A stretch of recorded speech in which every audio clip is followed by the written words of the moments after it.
Anna May Carter grew up in a house where silence hurt more than shouting. Her stepmother's voice carried sharp as broken glass.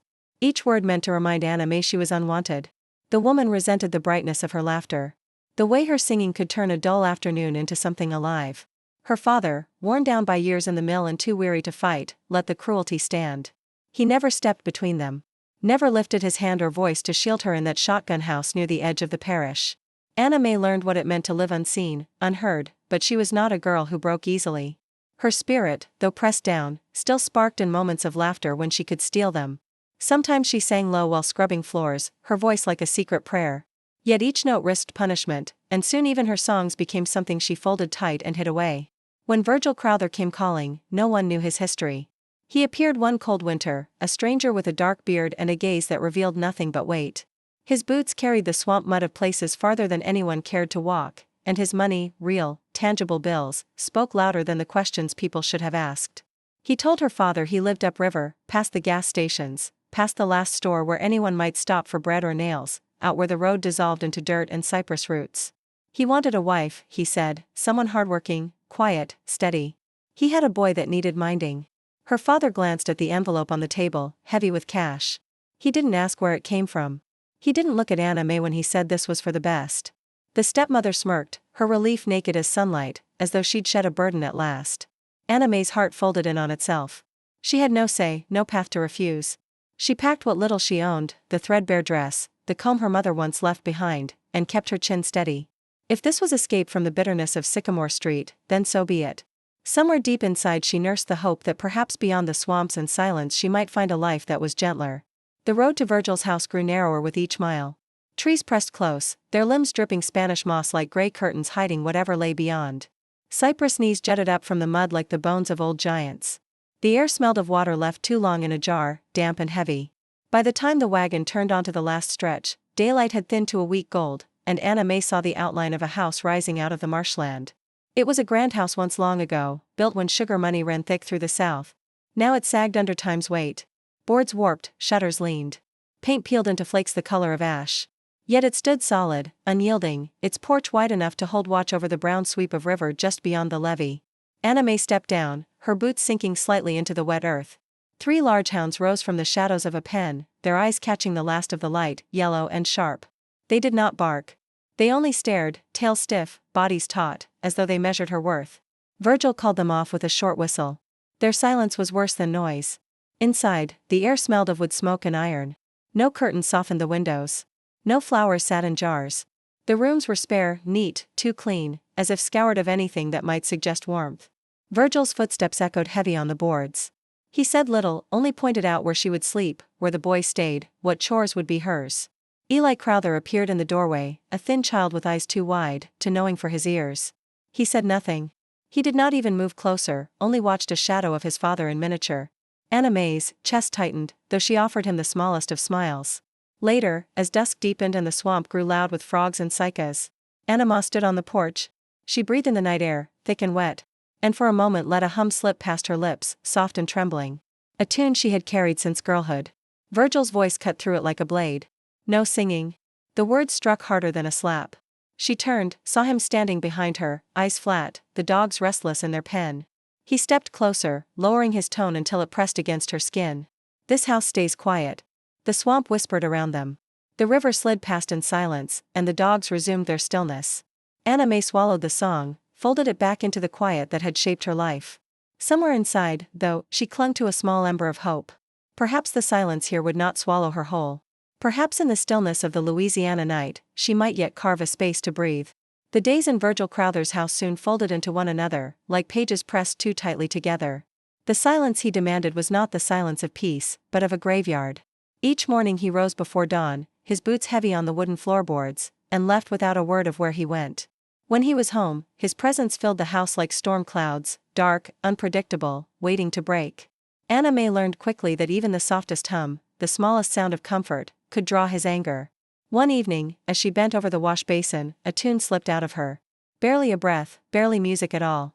Virgil's chair scraped the floor behind her, the sound harsh as steel. He didn't shout this time. He only stood, eyes narrowing, lips pressed tight. The message was clear. She stopped mid-note, hands shaking in the suds. From then on, she guarded her voice as carefully as a secret. His temper was a living thing, striking without warning. Once, when a loose shutter rattled in the wind, he stormed through the hall and slammed it shut so violently the frame splintered. Another time, when Eli tripped and spilled a cup of water, Virgil's roar filled the house like thunder. The boy froze wide-eyed, shoulders hunched as if bracing for a blow. Though Virgil did not strike him then, the rage that poured out left the air scarred for hours.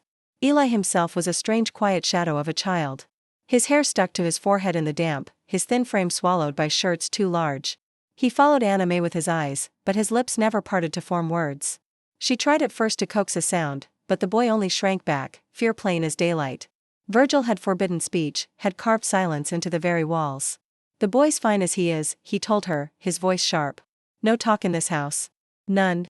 But when Virgil was gone, and he often was, Anna May dared to break that rule. She would sit with Eli on the floor, spreading cornmeal across a board, tracing letters into the grain. Her finger drew simple shapes. A for apple, E for Eli. The boy's eyes followed every stroke, curious, trembling. Sometimes she whispered words soft as lullabies and hummed old songs from her childhood. At first he only listened, head cocked like a sparrow. Then slowly he began to mimic his small hand following hers through the cornmeal. A murmur no louder than the rustle of leaves formed on his lips.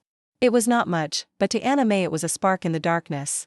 Those stolen moments were the only warmth in the house. Outside the swamp sang with frogs and cicadas. Inside Anna May tried to teach a boy to claim his own voice. She knew if Virgil discovered it, his wrath would fall on them both. Yet she could not stop. To let the boy grow in silence seemed crueler than any punishment. There were other shadows, too. Hints that something in Virgil's life was not as it seemed. He kept no garden, no hens in the yard, no hogs in the pen. The smokehouse stood empty. The fields behind the house lay bare. He hunted now and then, but never enough to feed them long. And yet, week after week, the pantry never emptied. He returned from his absences with sacks of flour, meat, coffee, always paid for in cash. The bills were worn, old, sometimes stained, and he tucked them into a locked chest he kept close at hand. Anna May asked once lightly, where he managed to buy supplies so far from town. His gaze snapped to hers flat and cold, and she felt the answer die on her tongue. "You mind the house," he said. "You mind the boy? I'll mind the rest." She never asked again. But in the quiet hours, as Eli traced shaky letters in the cornmeal, and the swamp wind pressed against the shutters, Anna May wondered, where did the money come from? Why did Virgil guard it so closely, like a man guarding not just his fortune, but his very life? The thought gnawed at her, though she kept it locked inside. At night, when Virgil's footsteps echoed heavy through the house, she lay awake, listening to the dogs outside. Their low growls rose and fell in the dark. A chorus of watchmen guarding secrets she had not yet uncovered. She pulled the thin quilt over Eli's small body and prayed her whispers had not been overheard. The silence of that house was no longer emptiness. It was a cage. And in that cage both she and the boy lived under Virgil's shadow. Each day hoping for a crack of light. Virgil left before dawn, his boots thudding down the porch steps, the dogs whining low as he set off upriver. He said nothing of when he would return. The sound of his wagon faded into the cypress dark, leaving Anna May with Eli and the long stretch of silence that filled every corner of the house. At first the day passed quietly. She swept the rooms, stirred the fire, and let Eli play with a small block of wood on the floor. With Virgil gone, the air felt lighter, almost breathable. She even allowed herself a tune soft and low while kneading dough. Eli's eyes lit up at the sound, his lips twitching as if he wanted to catch the melody. She smiled at him, whispering the words as if they were secrets meant only for the two of them. But as the light drained from the swamp and the shadows grew long, unease settled over the house. The wind whistled through the shutters, carrying the smell of wet earth. The dogs outside shifted restlessly in their pen, growling at nothing Anna May could see. She tried to calm Eli with supper, but he ate in silence, eyes darting toward the dark windows. Night deepened heavy and slow. The fire popped in the hearth, its light flickering across the bare walls. Anna May had just begun to think of bed when Eli stiffened. His small body froze, spooned halfway to his mouth, eyes fixed on the window. "What is it, baby?" she whispered, but the words felt brittle in the air. She followed his gaze. At first there was only darkness pressed against the glass, thick as tar. Then movement, something shifting just beyond the pane. A shadow quick too close and May's breath caught. The dogs erupted, snarling, their paws thutching against the wood of the pen. Eli whimpered, sliding from his chair, pressing himself against her skirts. Anna May rose, her hands trembling as she reached for the shotgun propped against the wall. Virgil had left it loaded. She stood in the middle of the room, heart hammering. The window stared back at her, blank now, only her reflection shimmering in the firelight. She told herself it was nothing. Branches swaying, swamp mist curling too thick. But the weight in her chest said otherwise. Someone had been there watching. The night stretched into hours. She did not dare close her eyes. With Eli curled against her lap, she sat rigid on the bench, the shotgun across her knees. Every creak of the house, every sigh of the wind pressed into her nerves. She heard crunching outside, faint like footsteps in wet earth. Once she thought she heard a knock, so soft it might have been her imagination. But Eli stirred at the sound too, clutching her arm, and she knew it was real. The fire burned low. The shadows thickened. Her body ached from stillness, but she did not move. She prayed silently, words tumbling in her head without form. The boy slept fitfully, twitching against her side, when the first gray threads of dawn began to slip through the shutters. Relief washed over her so strong she nearly wept. The world outside looked innocent in daylight. Mist curled low over the ground and the river glinted dull petwater under the pale sky. Anna May stepped onto the porch. Eli's hand gripping hers tight. The dogs were exhausted from a night of pacing, their eyes bloodshot. She scanned the yard, heart still racing. At first she saw nothing unusual. Then her gaze dropped to the earth near the steps. There, imprinted clearly in the damp soil were footprints. Not boots, not shoes, bare feet, small, narrow, as if a child had walked through the night with nothing to shield them from the cold ground. The tracks led toward the window where Eli had first stared, then curved away into the cypress gloom. An amazed breath hitched, her mind scrambled for reason. Perhaps neighborhood children, though none lived this far out. Perhaps hunters, though. What hunter would go barefoot in the swamp at night? None of it made sense. Eli tugged at her skirt, eyes wide, silent. He too had seen them. She backed slowly into the house, bolting the door behind her. The sight of those prints stayed etched in her mind, sharper than any nightmare. For the rest of the morning, she moved through her chores in a fog, listening for sound she could not name. There was no denying it now. The night had left more than fear. It had left proof that something or someone walked the grounds unseen. The house had always been quiet. Now it felt haunted. That night the dream came heavy, pressing down on Anna May's chest like a weight she could not lift. She saw the swamp under a white veil, the cypress trees bone pale in moonlight. And there, at the edge of the clearing, stood a woman. Her hair was long, the color of embers, catching the light as though each strand burned. She wore a white dress that shifted in the cold wind, thin fabric clinging to her narrow frame. The woman's face was hollow, unreadable, but her hand rose slowly, deliberately, and pointed into the dark woods. Anna May tried to call out, but her voice failed her.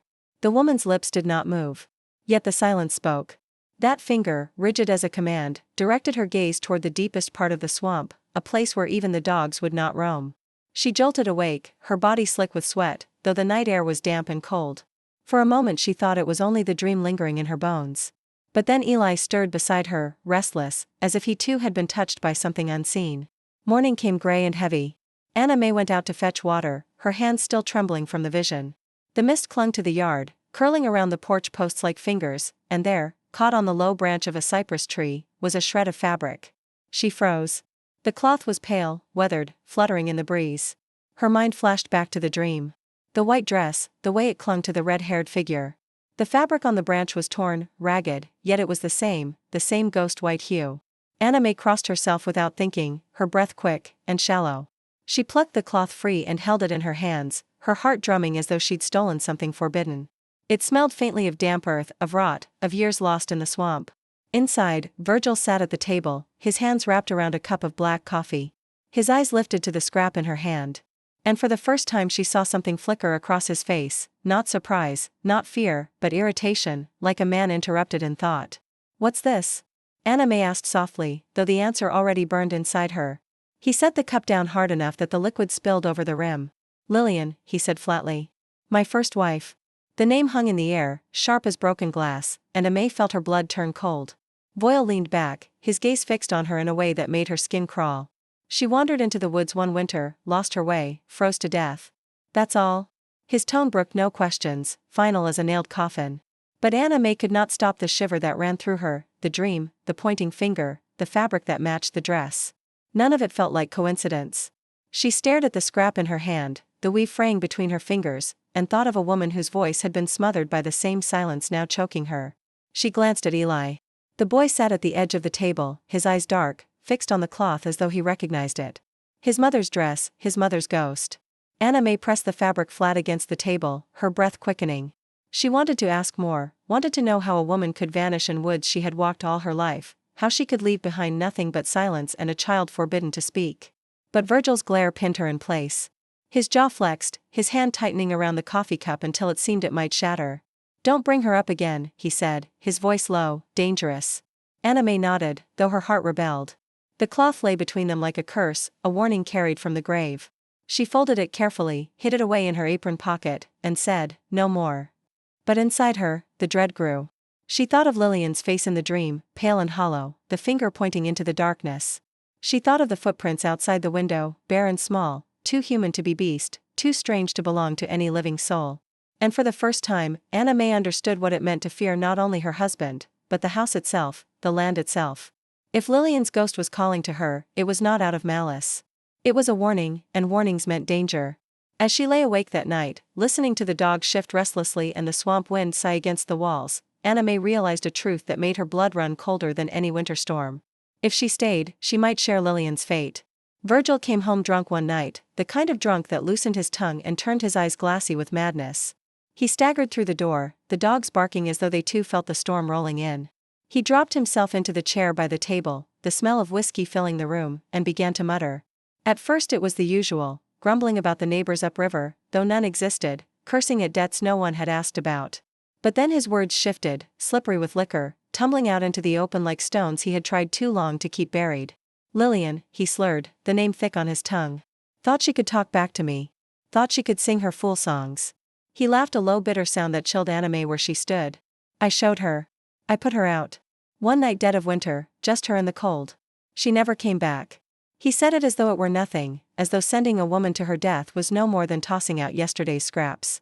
His eyes gleamed with a kind of pride, and his fist slammed the table hard enough to rattle the plates. Anna May felt the blood drain from her face. She had heard whispers in his anger, caught shadows of the truth, but to hear it spoken plain was something else. He had not lost his wife. He had killed her with cruelty sharpened by drink and rage. And now Anna May lived under the same roof, bound to the same silence.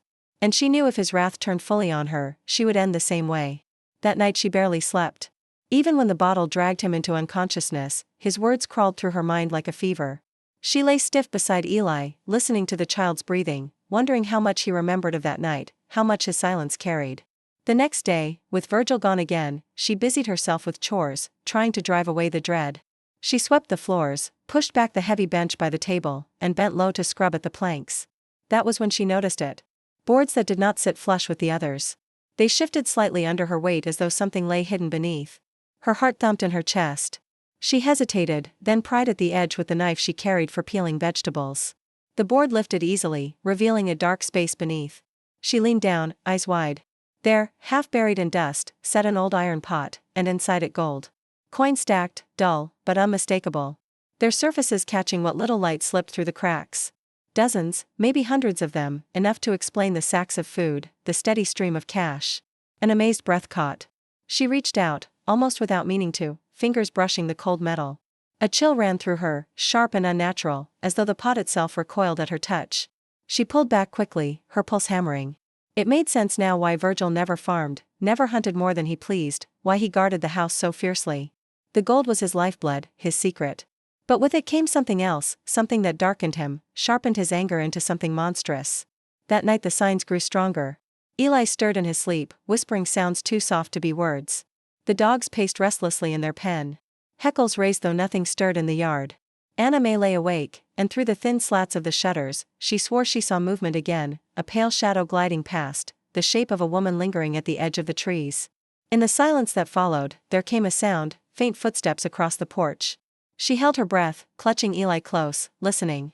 The boards creaked as though someone barefoot walked inches from where she lay. Then nothing. Morning revealed no visitor, only more prints in the damp earth.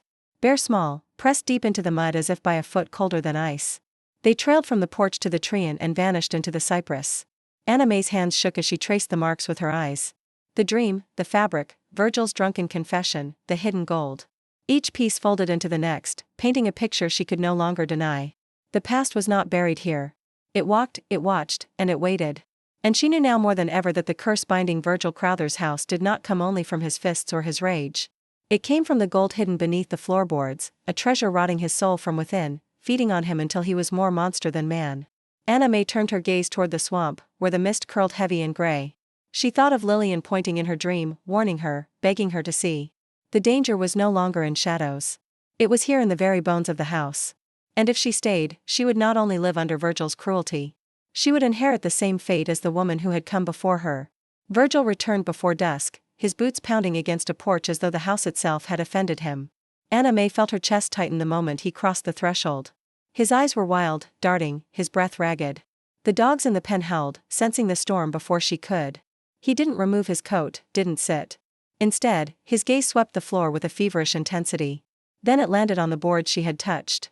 "You," he barked, voice cracked with rage. "You've been in my things." Anna May froze, her hands trembling around the pot she held. "No," she whispered. "I haven't touched. Don't lie to me." His roar filled the room, shaking the thin walls. He strode forward, looming over her, the smell of whiskey and swamp clinging to him. His eyes burned, and for the first time she understood that he wasn't only angry, he was afraid. "You touched my money," he hissed, spit flying, his face so close she could feel the heat of his fury. "You went where you weren't meant to. If you took even one coin," he slammed his fist against the wall, the sound like a gunshot. "I'll kill you where you stand." Eli whimpered from the corner, his small body shrinking into the shadows. Virgil's head snapped toward the sound, and his rage deepened.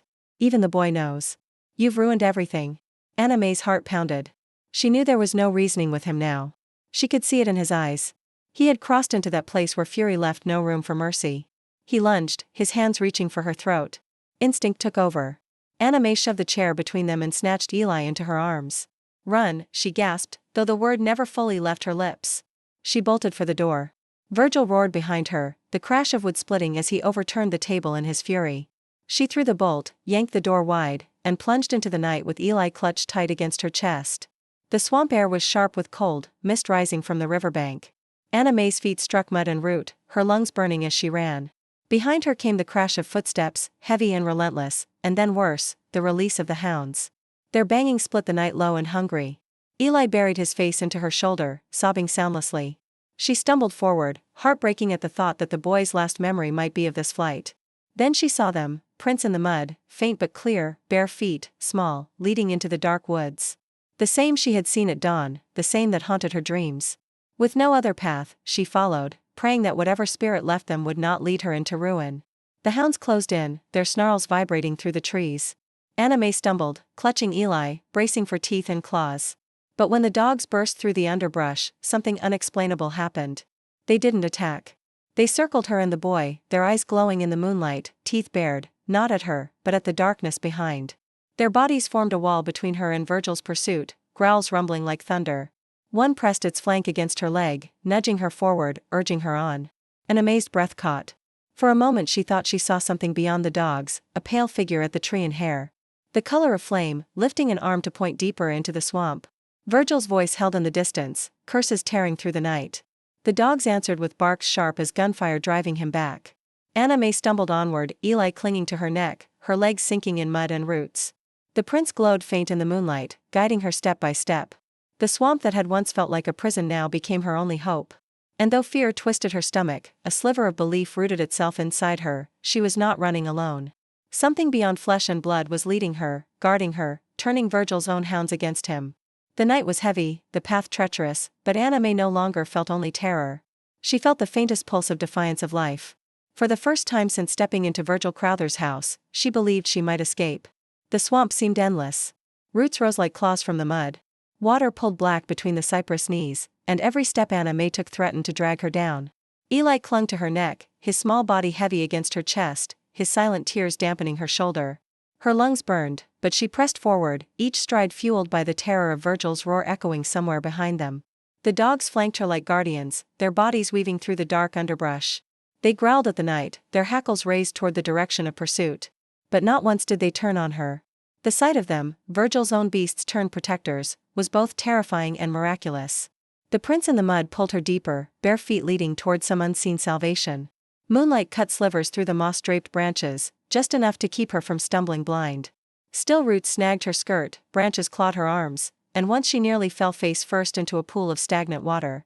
She bit down on her fear, clutched Eli tighter, and pressed on. Then came the river, wide, sluggish in the summer, but now half-skinned with thin plates of ice that cracked like breaking bones when the dogs stepped near. Mist crawled across its surface, hiding its true depth. Anna May's heart sank. To cross it was madness. To stay meant death. Virgil's voice carried faintly through the trees. Closer now, a string of curses that seemed to seep into the very fog. Eli whimpered, clutching her tighter. She looked to the tree desperate. And there, just beyond the mist, she saw her Lillian. The red hair gleamed like fire in moonlight. Her white dress stirring though there was no wind. She stood on the far bank, silent, her arm extended, finger pointing, not accusing, but beckoning. Come. Anna May's knees buckled. For a heartbeat. She thought her mind had broken under fear. But then Eli's head lifted from her shoulder, his eyes wide, and she knew he saw too. The child did not speak, but his tiny hand reached toward the vision as though toward a mother he half remembered. The ice groaned under her first step, splintering beneath her boots. She moved carefully, clutching Eli high, whispering prayers under her breath. The dogs padded onto the frozen surface, their weight steady, their eyes never leaving hers. Step by step they crossed. The ice cracked, water rising through jagged seams.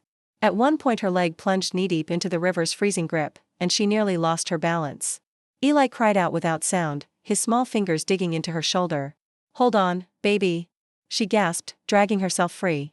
Pushing forward despite the fire of cold burning her limbs. Behind them came the thrash of pursuit. Virgil's shadow moved along the riverbank, his lantern swinging wild. His curses cut through the night, demanding obedience. Demanding the return of what he had claimed. But the swamp would not give them back. At last her boots struck solid ground. The ice behind her groaned in one final protest before shattering under Virgil's weight. His lantern swung, his shout ripped through the fog. But she did not look back. She ran, the dogs bounding at her side, Eli clinging like a second heartbeat against her chest, hours blurred into one another. The swamp seemed determined to keep them, to twist their path into circles. But always, just at the corner of her sight, she glimpsed the pale shape of Lillian's dress guiding her forward. Once, when she faltered from exhaustion, she felt the brush of something cool against her hand, urging her to rise again. By the time dawn bled into the sky, Anna May stumbled out of the trees and onto a dirt road. Her legs shook, her body bruised, but ahead lay the outline of cabins, small houses clustered around a chapel steeple, smoke curling from chimneys. She nearly collapsed, but the dogs pressed against her legs, studying her. Eli raised his head, his wide eyes taking in the sight of people moving about. Real people, not shadows. For the first time in days, his face softened. A woman hurried toward them, skirts lifted from the mud, her hair dark and strewn with gray. She looked from Anna May to Eli, her eyes widening with recognition. "Lord have mercy," she whispered, her voice catching. "That's Lillian's boy." Anna May swayed, unsure whether she stood in safety or deeper danger. But the woman reached out, steadying her arm. "I'm Clara May Johnson," she said softly. "Lillian was my sister. You're safe now." The word struck Anna May like a benediction. Her knees gave way. And for the first time since fleeing the house by the river, she let herself weep. Clara May Johnson's cabin was warm with the smell of wood smoke and herbs drying from the rafters. After days of swamp chill, the air itself felt like a blessing. Anna May sat near the fire. Eli curled against her side while Clara May poured steaming cups of Cory coffee. Her hands were steady, but her eyes dark and searching. Rarely left the boy. "That's Lillian's child," Clara May said at last, her voice low. "I'd know those eyes anywhere." She touched Eli's hair with trembling fingers. "My sister's boy, Anamote." The boy pressed closer into her arm, wary of the stranger, but did not resist her touch. Clara May sank into a chair across from them, her gaze heavy with memory. "You don't have to tell me what happened," she continued. "I know Virgil. I know what he became." Anna May's throat tightened. She wanted to speak, but the words clung like thorns. Clara May seemed to sense her silence and filled it with her own. "It started with that cursed gold," Clara May said, staring into the fire. "Virgil found it years ago, digging near the old levee where the Spanish once buried their plunder. People said the land was marked. The treasure left in the swamp carried the devil's breath. But Virgil, he wouldn't listen. He took it all, brought it into the house. Thought it would buy him power, freedom." Her eyes darkened. What it bought was madness. He grew secretive, hard, like something hollowed him out. Lillian, she tried to reach him. She begged him to leave it, to burn it, to walk away. But he clung tighter. And when her voice rose against him, when she sang when she dreamed of taking Eli and leaving, he turned cruel. He said she was cursed, that her very presence threatened his hold. And one winter's night, Clara May's voice faltered. He put her out, let the cold finish what his fists would not. Anna May's breath caught, her heart hammering against her ribs.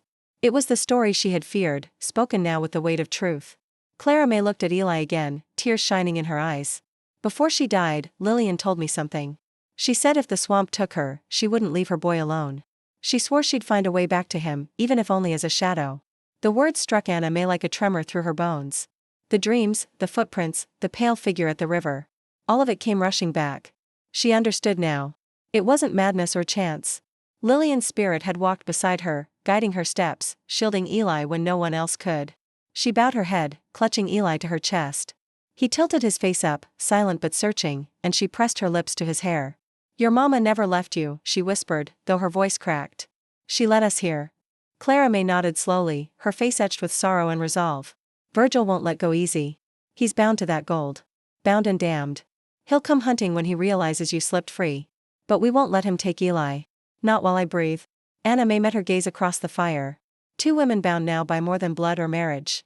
Bound by the promise to protect a child marked by both curse and love. Outside, the swamp wind rattled the shutters as though reminding them the danger was not yet gone. Anna May's shoulder stiffened. The fear inside her had not vanished, but it had changed shape. It was no longer the helpless dread of a woman trapped in silence. It was sharper now, steadier, the fear of a mother who would fight. She looked at Eli, then back at Claire. "He won't take him back," she said firmly. "Not while I'm here."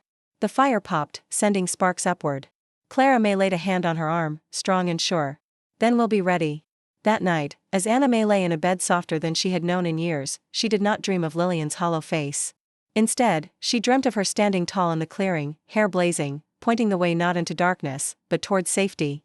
For the first time, Anna May woke with the sense that perhaps she had a chance, not only to survive, but to break the cycle that had claimed the woman before her. Virgil Crowther never came to the village. Days passed, then weeks, and though Anna May's heart clenched with dread at every sound beyond the treein, his shadow never appeared. The swamp itself seemed to swallow him, as if the land had decided it was finished with him. Word reached the village one gray morning. A trapper had found him deep in the cypress woods, sitting upright against a tree, his lantern extinguished at his side. His body was stiff, eyes wide open, frost clinging to his beard though the night had not been cold enough to kill a man. The dogs that had once served him lay scattered around, silent and still, their breaths long extinguished. The description chilled Anna May. Virgil's pose was too familiar. His back braced, his body hardened by the elements, his face frozen into an expression of disbelief. It mirrored what Clara May had once whispered about Lillian, that they had found her the same way, alone in the winter swamp, as if life had left her in mid-breath. Only this time there was no mystery, no accident. Anna May have felt it in her bones. His end had not come from hunger or weather or fate. It was something older, deeper. The same force that had led her through the swamp, that had left footprints in the mud, that had guarded Eli when no one else would. The curse he had carried, the blood on his hands, had finally claimed him. Justice, in its own quiet and merciless form, had arrived. The villagers buried him in the far edge of the swamp without ceremony. No one spoke words over the grave. No one marked the spot with stone or cross. The swamp closed around it, moss creeping, water rising, as if erasing him from memory. For Anna May, life began to take on a rhythm she had never known. Clara May welcomed her into the cabin as though she were kin, and the small village wrapped itself around Eli with a gentleness he had never tasted. For the first time, the boy laughed, an awkward halting sound that burst out one afternoon when other children pulled him into a game near the chapel yard. Anna May wept quietly at the sound, for it was proof that silence did not own him forever. Eli began to speak, words first broken, then stronger, as though each syllable carried him further from his father's shadow. He learned the names of the children who played with him, called Clara May, Andy, and when Anna May least expected it, whispered Mama into her ear as he clung to her side. The word was hesitant, but it rooted deep inside her. Anna May, too, found a new kind of peace. She sang again, softly at first, her voice trembling as though afraid to be heard, but no hand struck her down, no voice silenced her. The songs grew stronger, weaving through the cabin, filling it with a warmth that neither curse nor cruelty could snuff out. Sometimes when she walked with Eli along the road, she thought she felt eyes upon her. Not the heavy gaze of Virgil, but something gentler. Once on a still morning, she saw a white bird lift from the trees near the riverbank. Its wings gleamed in the sun, and for a moment its flight traced the same motion as a hand pointing the way. Her heart swelled. She knew then that Lillian had found rest. The promise she had made to never leave her child alone had been fulfilled. She had guided them through terror and shadow, delivered them into safety. And now, with Eli laughing, with Anna May singing, her spirit could lift free. Life in the village was not grand. Days were filled with chores, chopping wood, drawing water, mending clothes. But the quiet here was not suffocating. It was the quiet of peace, not of fear. Anna May carried that peace carefully, as though it were treasure more precious than any gold hidden in the earth.